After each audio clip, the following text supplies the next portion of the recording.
It happened over a generation ago, so why are we still talking about the blizzard of '78 today? Easy. Simply put, this was a crazy, wild storm. No, those aren't meteorological terms, but you'll see what I mean. Let's roll the tape. We'll go back to February 6th, 1978.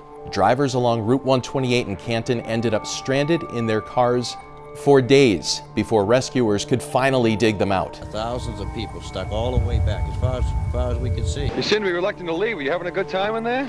No, it's very lonely in there. Reporters like WCVB's Clark Booth captured the looky-loos and the overwhelming snow that was dumped on New England between February 6th and 7th, a Monday and a Tuesday.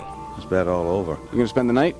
I think so. No place else to go. It was like a nor'easter, blizzard, and tropical storm / hurricane all in one. New Englanders might not have expected the record-breaking snowfall and ultimately deadly conditions, but meteorologist Harvey Leonard was there from start to finish with nothing but some basic technology, a map, and a marker. We have an intense coastal storm now about 200 miles off the Maryland coast. Now, Harvey was one of the first and one of the only meteorologists at the time to make the call using technology less sophisticated than the cell phone in your pocket. The blizzard of '78 was not widely forecast. Depending on where people were getting their information, not everybody was aware that we were going to get a big storm.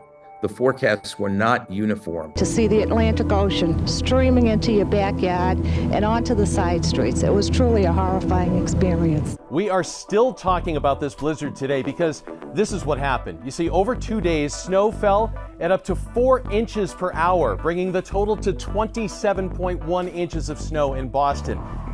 Now you throw in those winds that topped out near 83 miles per hour and an ocean surge from an already swollen astronomically high tide, over 4 high tide cycles that crippled coastal communities, and this became the storm by which all other storms are measured. We're all cold and hungry and tired. We'll keep going until we get everybody, to high ground. Following that storm, any mention of the word snow would tend to clean out the shelves in grocery stores because people said, I don't want to get caught again. So it was a benchmark storm in many ways. Social behavior was one of them. And that is why we're still talking about the blizzard of '78 today.